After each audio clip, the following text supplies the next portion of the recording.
Estamos começando oficialmente o curso gratuito Maria na Bíblia e não tinha como começar de outra forma, com o Evangelho de São Lucas, o Evangelho da Anunciação do Anjo Gabriel, porque é ele que abre, né, toda a temática de Nossa Senhora, né? O primeiro momento da ordem cronológica mesmo em que Maria aparece nas Sagradas Escrituras. Então, não tinha como começar com outra passagem, senão essa.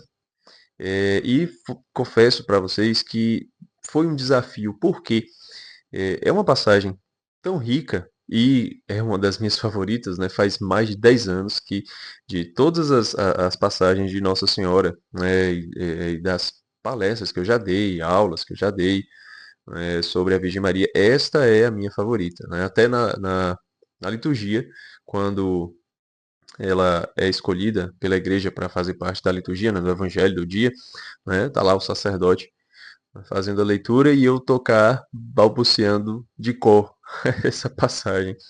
Então é um desafio porque fazer uma aula gratuita aqui que não seja muito longa, falando de toda a anunciação, é de fato um desafio, porque eu conseguiria ficar tranquilamente falando 4 horas aqui para vocês, só sobre essa passagem, né, explicando detalhe por detalhe desse texto. Mas eu achei melhor focar, como é a proposta desse curso, em alguns símbolos, em alguns elementos do texto que vão fazer com que a gente compreenda melhor a figura da Virgem Maria, certo?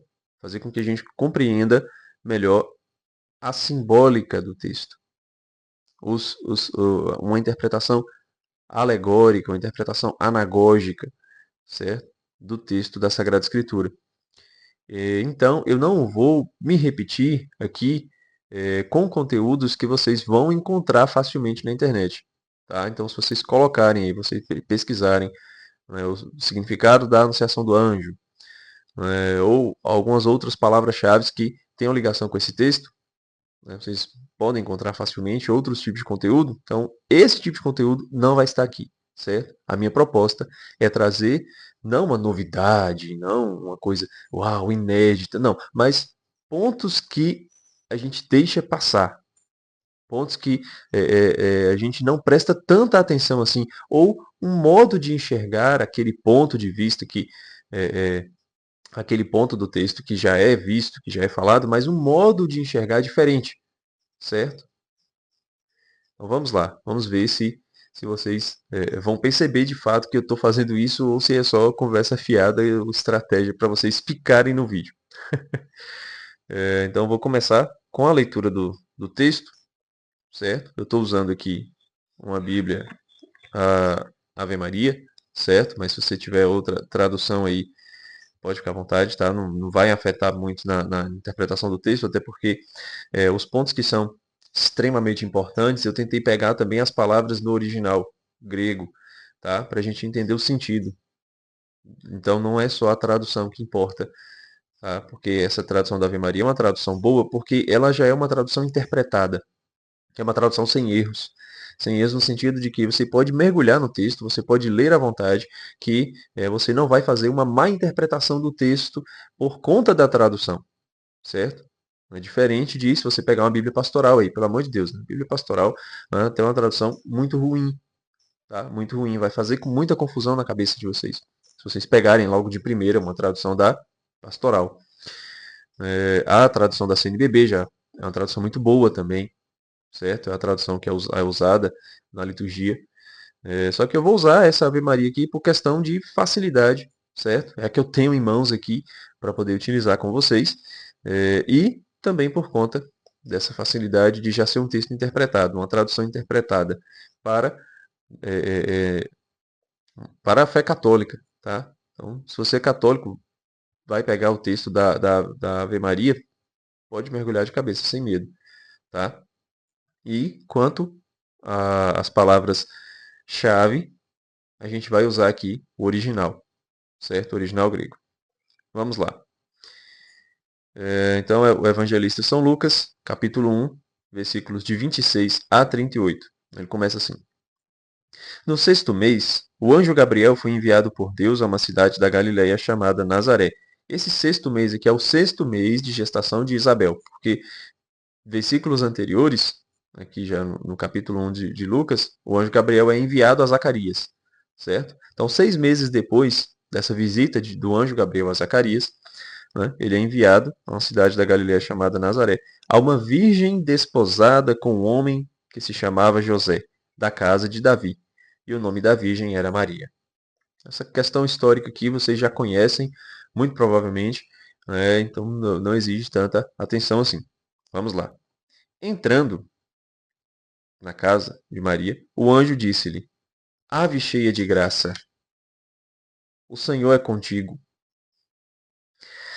Aqui já começa o texto que a gente precisa prestar atenção.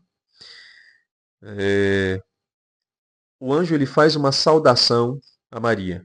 Ave cheia de graça, o Senhor é contigo. São as primeiras palavras da oração que a gente reza, né? A Ave Maria.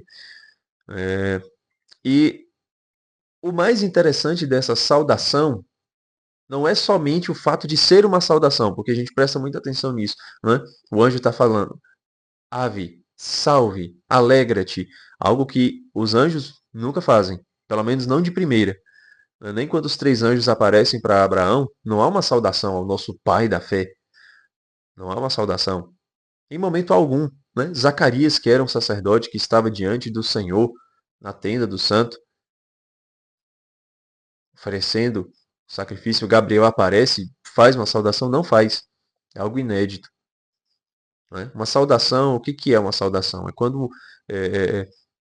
uma pessoa ela chega no ambiente e reconhece naquele indivíduo que ela está saudando algo de bom, algo de comum com o outro. Né? Existe uma certa irmandade quando a gente faz uma saudação com o outro. Não é bom dia, fulano. Né? A gente não chega, como diz o povo, né? Quem conversa demais dá bom dia a cavalo. Ninguém chega dando bom dia ao cavalo, porque não existe algo de comum com o animal desta forma. Né? Mas quando a gente faz uma saudação, existe algo de comum entre as pessoas. Aqui o anjo ele já está colocando-se como, como um ser comum com a Virgem Maria. Ele está se colocando próximo da Virgem Maria. Olha só, o anjo é um ser superior. Né? E fora que essa saudação, ela rebaixa o anjo diante da Virgem Maria. Né? Rebaixa o anjo. Salve. E parece, né, e eu já falei muito isso também, né, que ele se coloca abaixo dela, e não só como um comum, né, ele se coloca abaixo dela, porque né, o ave, que é uma das traduções dessa saudação, do haire, né, no grego, é uma saudação feita ao imperador, de um servo ao superior. Só que o mais interessante aqui é o cheia de graça, que algumas traduções vão colocar, né, muito favorecida. Né? Alegra-te muito favorecida. Esse muito favorecida, né, dá nos nervos. Por quê? A palavra que foi usada aqui no grego é o kecharitomene. Essa palavra em grego, ela significa plenitude. Plenitude de graça. Então a tradução do latim, né, é uma tradução um pouco mais fiel. Que a gente não coloca, né? Plena em graça, né? Ou gratia plena, né, do latim. A gente coloca o cheia de graça. O cheia de graça, ele até exprime um pouco do que é o que haritomene, mas ainda assim não consegue deixar claro o que é essa plenitude de graça. É uma tradução de alguns exegetas, né, para essa palavra, né, seria uma frase, né, seria quase uma oração. Né? Tu que fostes e permanecestes repleta do favor divino. Essa é uma tradução, né, possível para o que haritomene. Então, o anjo poderia dizer assim: Alegra-te, tu que fostes e permanecestes repleta do favor divino.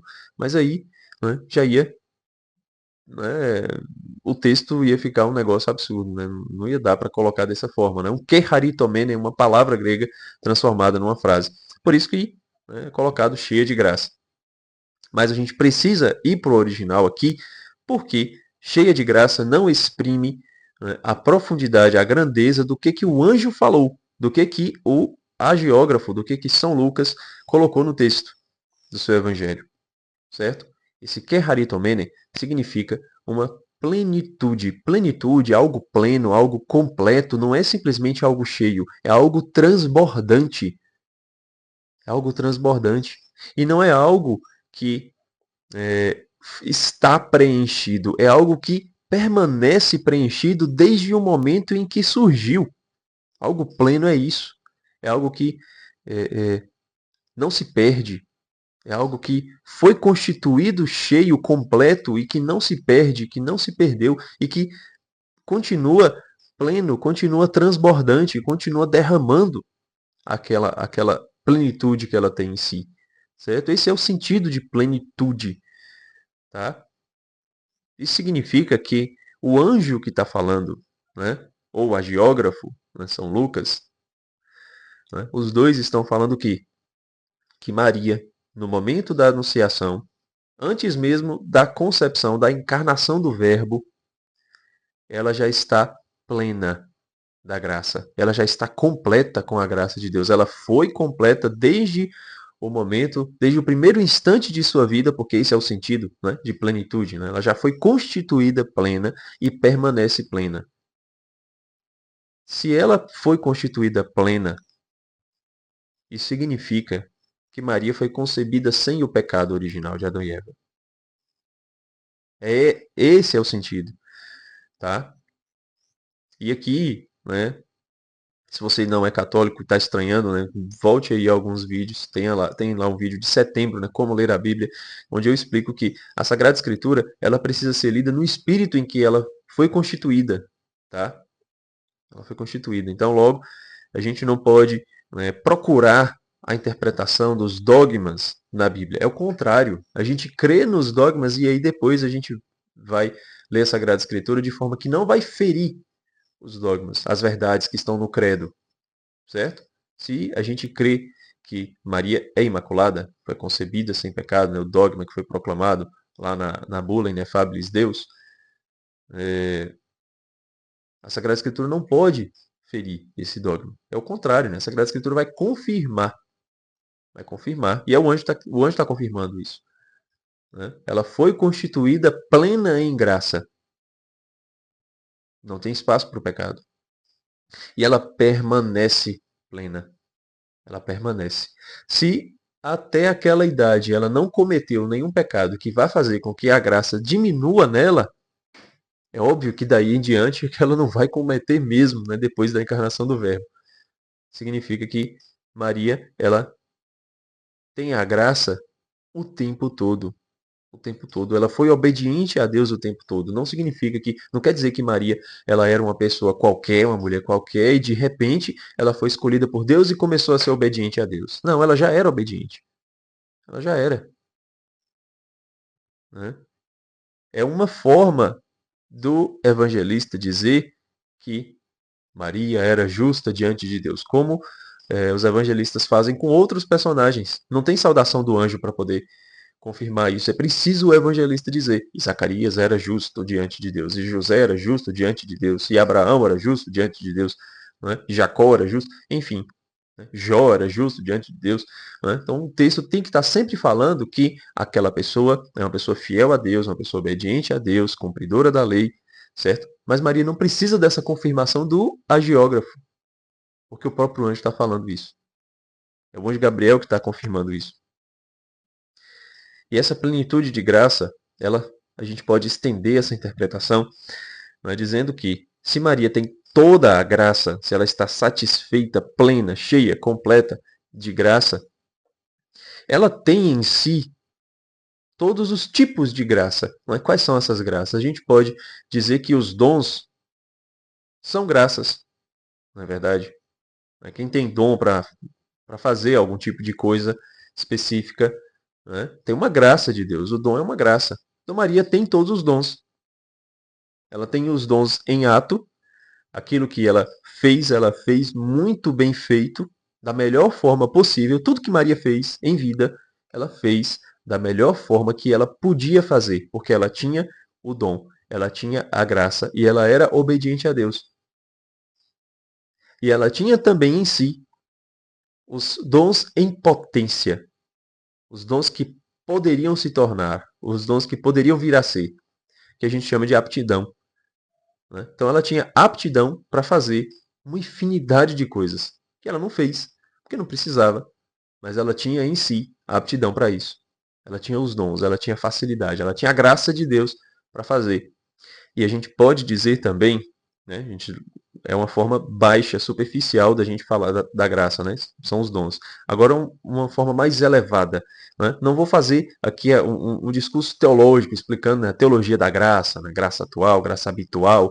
Não, não, né? Vamos ficar no símbolo, tá? Porque todas essas outras coisas ficam mais fáceis de se compreender com o tempo, a partir do momento que a gente olha para o texto com esse olhar simbólico. Tá? Então, o que é a graça no seu mais alto grau? A graça é aquilo que faz os santos. É o que molda os santos. O que faz um indivíduo normal se tornar um santo? O que faz de um Abrão se tornar um Abraão? O que faz de um Francesco Forgione se tornar um Padre Pio, São Padre Pio de Pietrelcina? É a graça. É a graça que vai transformando as pessoas desde dentro. Vai transformando as suas almas, os seus corações. Não é? Então, na medida que essa pessoa vai se aproximando cada vez mais da graça, vai se enchendo cada vez mais da graça, mais santo esse indivíduo vai se tornando, mais próximo de Deus esse indivíduo vai ficando. Se Maria já era plena em graça, já estava cheia, já estava completa, qual é o grau de santidade que Maria tinha? Qual o grau de santidade? Qual o grau de santidade que ela tinha antes mesmo da encarnação do Verbo? É isso que o anjo está falando. E eu não estou sozinho nesse comentário. Né? O padre Garrigou Lagrange diz isso interpretando a Inefabilis Deus, a bula de proclamação do dogma da Imaculada Conceição, que Maria, antes da encarnação do Verbo, ela já tinha em si graça superior à de todos os santos e anjos do céu juntos. Juntos. E essa graça só fez crescer ainda mais. Logo, da categoria dos humanos, porque Jesus é humano, mas é divino. Certo? Jesus é Deus. Jesus é um da Santíssima Trindade. Jesus está no topo com o Pai e o Espírito Santo. Não tem competição, é óbvio. Né? Mas abaixo da Trindade, na categoria dos seres criados por Deus, Maria está no topo. Maria está no topo e é isso que o anjo está falando. O anjo ele já se rebaixa diante dela. Salve, uma saudação. Que haritomene. Antes da encarnação do Verbo, Maria já tinha graça superior a de todos os anjos e santos do céu. Mas vamos continuar o texto. Senão fico só aqui. Perturbou-se ela com essas palavras e pôs-se a pensar o que significaria semelhante saudação. O anjo disse-lhe, não temas, Maria, pois encontraste graça diante de Deus. Essa resposta do anjo, né, encontraste graça diante de Deus, é algo muito, muito legal de se ler, porque quem conhece o contexto da Sagrada Escritura, né, no Antigo Testamento, sabe que essa expressão, encontrou graça diante de Deus, é uma expressão também semelhante ao que aconteceu com Esté. Esté encontrou graça diante do rei Assuero. Judite encontrou graça diante de Holofernes. Ou o Salmo 44, que é lido também no dia da Assunção de Maria, né? Que o rei se encante com vossa beleza. Esse encontrar graça, né? Que o rei encontra graça naquela mulher, significa que o rei se encantou com a beleza. Que o rei se encantou com a graciosidade. Aqui já é um outro aspecto da graça. Né? A graciosidade de Maria. A graciosidade da mulher. Uma mulher graciosa. O que é uma mulher graciosa? Né? É uma expressão que a gente nem usa mais. Né? Até na música lá do Tom Jobim, né? Olha que coisa mais linda, mais cheia de graça. Claro que a expressão que ele tá se referindo, né? Quando ele canta isso, a gente já imagina uma mulher bem afeiçoada, né? Uma mulher bonita de corpo, de rosto, que seja, né? Que está andando na beira da praia. Mas ele não fala que, né? Não usa uma expressão chula, né? Para elogiar a mulher, para chamar, ele fala cheia de graça. Olha que coisa mais linda, mais cheia de graça. Então, existe algo de singelo, algo de verdadeiramente belo e não simplesmente sensual, não é algo sensual. Quando a gente diz que uma coisa é graciosa, né? Tenta imaginar aí, né? Uma coisa graciosa. O que é uma coisa graciosa? Uma flor graciosa, uma mulher graciosa, né? A gente imagina algo belo, verdadeiramente belo, só que singelo também, né? Singelo, dócil, certo? Então, encontrar graça diante de Deus é quando Deus, o Rei dos Reis, olha do alto céu e se encanta com a graça que ele mesmo criou. Ele olha para a criatura que ele fez, a Virgem Maria, e ele mesmo se encanta. Ele mesmo se encanta. Né? Algo semelhante aconteceu com Santo Afonso de Ligório. Ele escreveu Glórias de Maria, eu não vou nem conseguir pegar para vocês aqui, que está cá para baixo. Ele escreveu um livro chamado Glórias de Maria, e aí, ao fim da vida, ele é, já estava começando a caducar, já estava esquecido, e aí ele pediu aos irmãos da ordem, né, para lerem algo de piedoso, algo sobre a Virgem Maria, de piedoso para ele, né, que estava ali já moribundo. E aí os irmãos pegaram, né, o livro que ele mesmo escreveu, Glória de Maria, sem ele saber. Ele só pediu para ler algo piedoso sobre Nossa Senhora para ele. E aí, na medida em que o irmão lia o texto, Santo Afonso, ele, nossa, que coisa maravilhosa! Quem foi que escreveu isso? Aí o irmão, foi o Senhor, Padre Afonso. E aí ele ficou constrangido, ficou com vergonha, porque ele não reconheceu o texto que ele mesmo escreveu, mas ele se encantou com a beleza da obra que ele fez. Né? Mais ou menos esse movimento, né? Deus criou a Virgem Maria, Deus só não se esqueceu, é claro, né? Mas Deus criou a Virgem Maria e quando ele do alto céu olhou para Maria na plenitude dos tempos, no momento oportuno, no Kairós para a encarnação do Verbo, ele se encantou. Então por isso o anjo disse: Não temas, Maria, não temas. Você não precisa se preocupar com o que eu estou falando aqui, que eu estou, né, te saudando, falando que você é cheia de graça. Você não precisa ficar pensando no significado dessa saudação. Eu sei que você é humilde, tá? Eu sei que você é humilde, sei que você não se acha essas coisas todas, mas você encontrou graça diante de Deus. Deus olhou para você e se encantou com sua graça, com a graça que ele mesmo colocou em você, tá? E aí continua. Eis que conceberás e darás à luz um filho, e lhe porás o nome de Jesus. Ele será grande e será chamado Filho do Altíssimo, e o Senhor Deus lhe dará o trono de seu pai Davi. E reinará eternamente na casa de Jacó, e o seu reino não terá fim.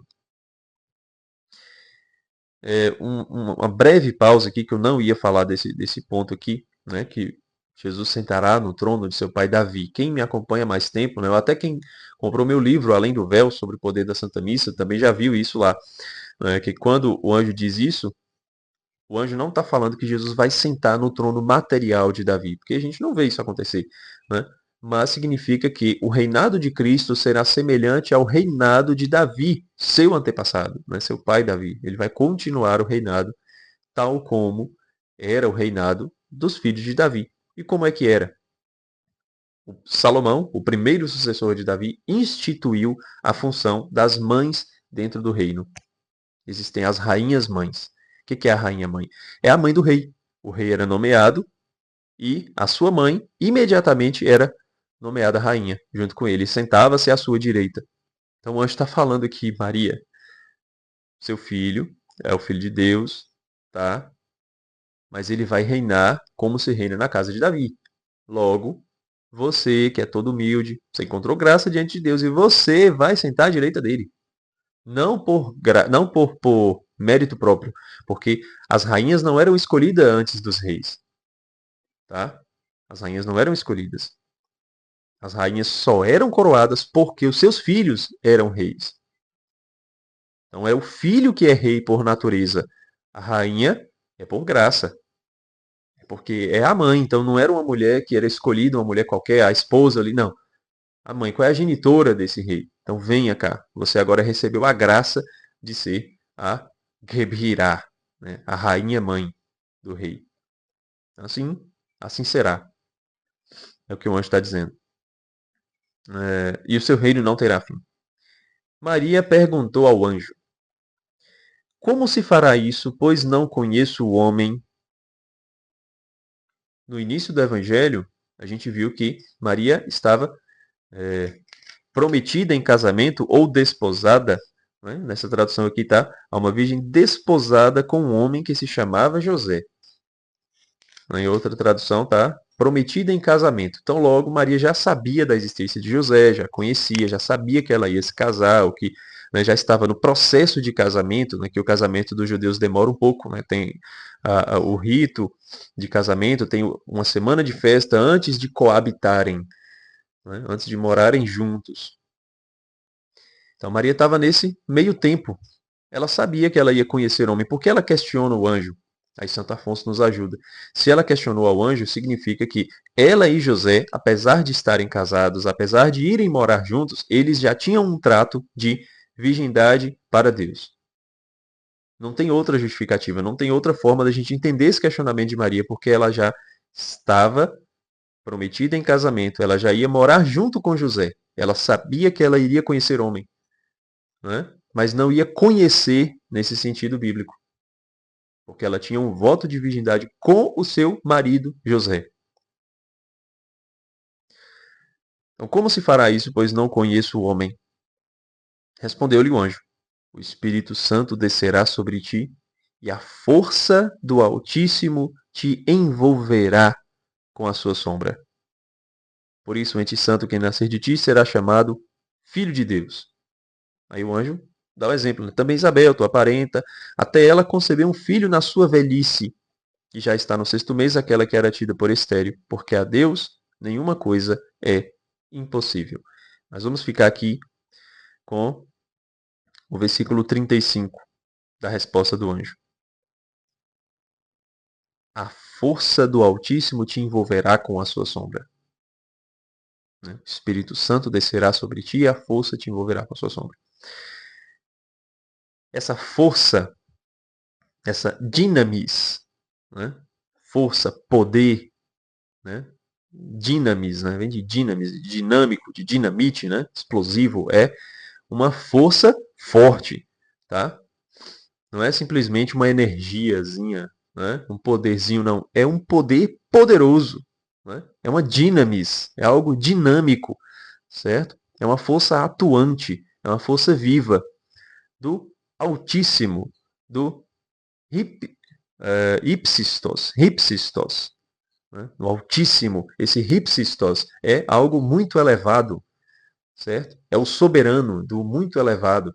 Então, é um poder que vem de lá do alto.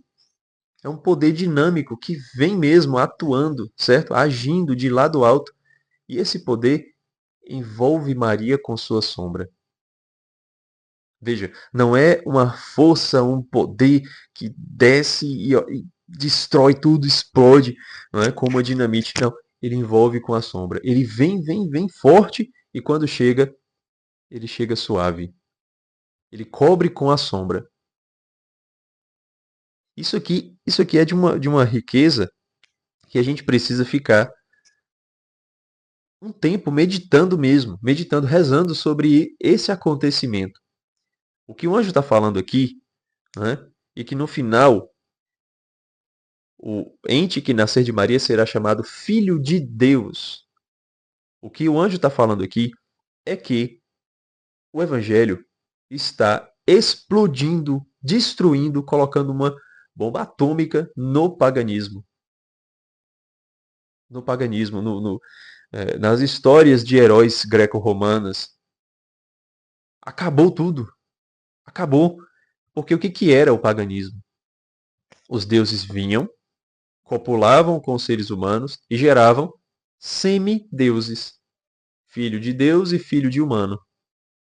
Né? Hércules, Perseu, Teseu, Belerofonte, né? Édipo, enfim. Não é Édipo não, né? Édipo não é semideus não, mas enfim. Né? O que eram os heróis? Eram metade humanos, metade divinos. Eram semideuses. Jesus não é semideus. Jesus é filho de Deus. Logo, ele é Deus. E não tem como ser filho de Deus e não ser Deus. Não tem como ser filho de peixe e não ser um peixinho. Não é? Se é filho de Deus, só pode ser Deus. Nós, seres humanos, não somos filhos de Deus, nós somos adotados por Deus. Né? Nós podemos chamar Deus de pai, Deus nos chama de filhos, tal como os pais adotam uma criança e podem chamá-la de filho. Claro, vive a vida normal dos pais, vive tudo aquilo que os pais querem dar para ele, mas não tem a mesma natureza, não tem o mesmo gene, né? Não tem o mesmo DNA ali. Esse é o sentido, né? Quando nós somos batizados, nós somos adotados por Deus. E nós podemos chamar Deus de Pai. E Ele nos chama de filhos, porque Ele nos convida a participar da sua vida. Mas nós não somos filhos geneticamente falando, não é, de Deus. Deus só tem um único filho. O filho unigênito do Pai é Jesus Cristo. Porque Jesus Cristo é Deus tal como o Pai é Deus. É o gerado, não criado, consubstancial ao Pai, vai dizer o credo, né? O credo niceno. E aí, essa força ela vem e cobre Maria, porque nesse momento de rompimento com o paganismo, nesse momento de dinamite,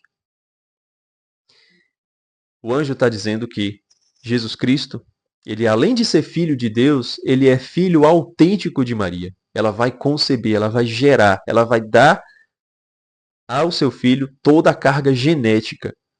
Né? Aí é que o pessoal da ciência pode, né, rasgar as vestes. Mas isso é impossível. Né? Como que o cromossomo X vai virar um Y, um cromossomo Y? Mas, meu filho, o Deus que criou o céu e a terra do nada, o Deus que transforma as moléculas de água em moléculas de vinho, o Deus que transforma a substância de pão em substância de seu próprio corpo e sangue, o Deus que desafia as leis da gravidade caminhando sobre as águas, o Deus que corta a frente fria, acalmando o mar. Ele pode simplesmente cortar uma perna de um cromossomo. Ele pode transformar um cromossomo X no cromossomo Y. Ele pode utilizar toda a carga genética e modificar alguns pontos para que não nasça um ser humano extremamente idêntico. Não é uma mitose que está acontecendo, certo? Não é uma mitose, é uma concepção, é uma geração. E essa geração está sendo feita, sim, com o material genético todo de um único genitor, com um único gameta. É claro que isso não vai se repetir na história. Por quê? Não é uma ação humana, é uma ação divina. O Deus que criou toda a constituição do ser humano, ele brinca com a sua criação. Ele brinca com a sua criação, ele faz o que ele quiser. Né? Ele não precisa de manual de instruções, ele conhece tudo aquilo que fez. Por isso, é claro, Deus pode transformar um cromossomo e fazer com que Jesus Cristo nasça todo de Maria, sem que haja uma cópia, um gêmeo idêntico de Nossa Senhora. Certo? Então toda a carga genética, toda a parte humana de Cristo vem de Maria. Por isso Maria pode sim ser chamada mãe de Jesus Cristo. Jesus é filho autêntico de Maria. E Jesus é filho autêntico de Deus. É algo inconcebível. Nenhum paganismo ia imaginar uma coisa dessa. Nenhum pagão, nenhuma mitologia iria pensar algo assim. É algo extremamente confuso para a nossa cabeça. É algo que a gente não entenderia se não nos fosse revelado. É isso que faz da Sagrada Escritura, da cosmovisão judaico-cristã, algo extremamente superior ao paganismo. Por quê? Porque não foi inventado. Não foi inventado da cabeça de São Lucas. É impossível o ser humano pensar uma coisa dessa. É impossível. É algo que só pode ter sido revelado. Então, o paganismo, os semideuses, a gente não vai jogar fora. Não é que isso não presta, não. Isso era uma imagem.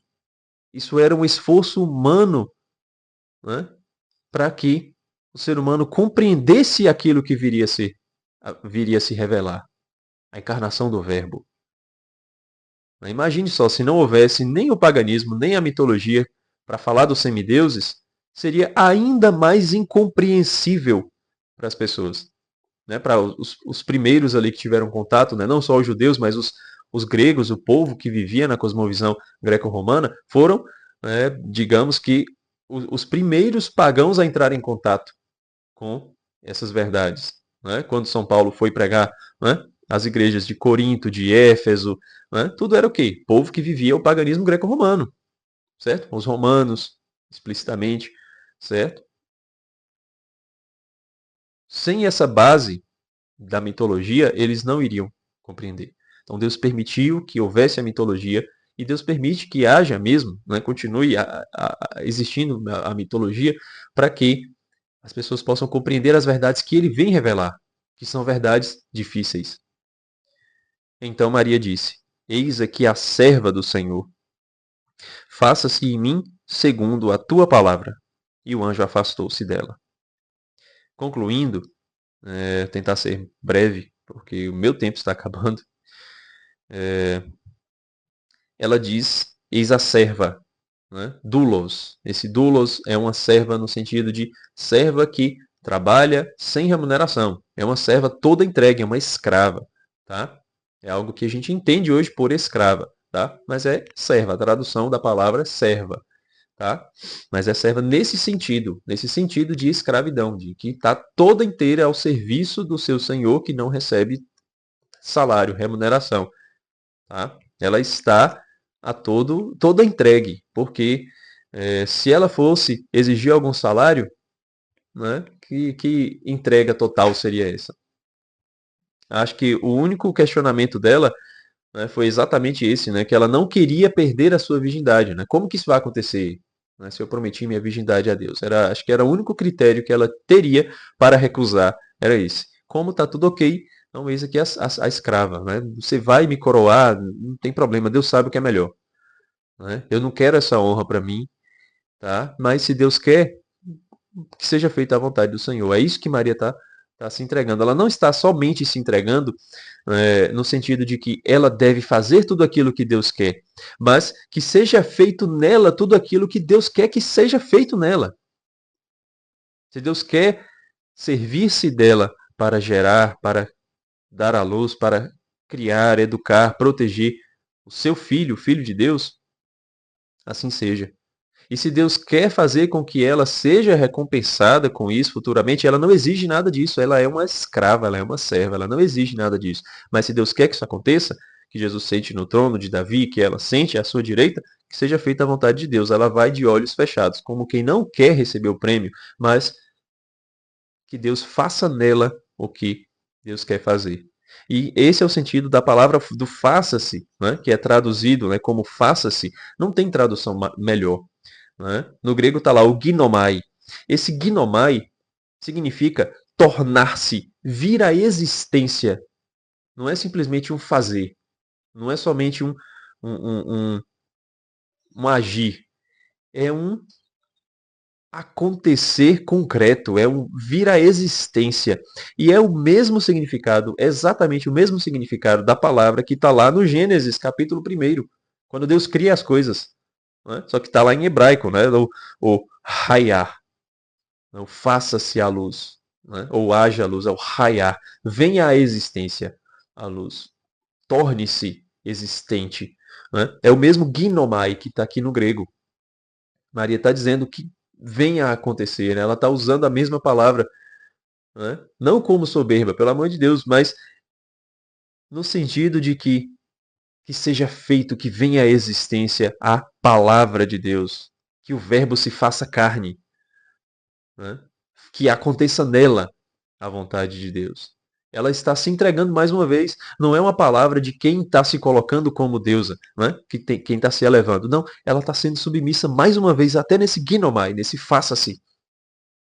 Não é um faça-se como quem ordena, como Deus disse, né? Como Deus ordenou. Não, é como quem se entrega. Faça-se o quê? Em mim. Faça-se onde? Em mim. Faça-se nela. Que Deus se utilize dela. Que Deus se sirva dela como Ele quiser, segundo segundo a tua palavra. E a palavra, né, essa expressão, o rema, né, rema, palavra, significa uma palavra falada. Não é simplesmente, não é uma palavra qualquer, certo? É diferente de logos, né, que está lá no prólogo de São João, certo? Não é verbo, tá? É uma palavra falada. Então, segundo o seu anúncio, segundo a sua fala, segundo a sua voz, certo? Então, não é o faça-se dela. Veja, é faça-se em mim segundo o teu faça-se. Segundo o teu faça-se, Deus. Que se faça em mim segundo o teu faça-se, segundo aquilo que tu disseste, aquilo que sai da sua boca, a palavra falada, a sua voz, o seu anúncio, o seu verbo. E aqui eu encerro. Teria muito mais coisas para dizer, como eu falei, né? E eu já falei muito mais do que o programado, muito mais do que o permitido aqui no nosso tempo, mas é isso, né? Agradeço se você teve paciência para assistir esse vídeo até aqui e vou fazer o possível para que os próximos vídeos não sejam tão longos, tá? É porque, como eu disse, né, o Evangelho da Anunciação é o meu favorito, tá? Então era isso.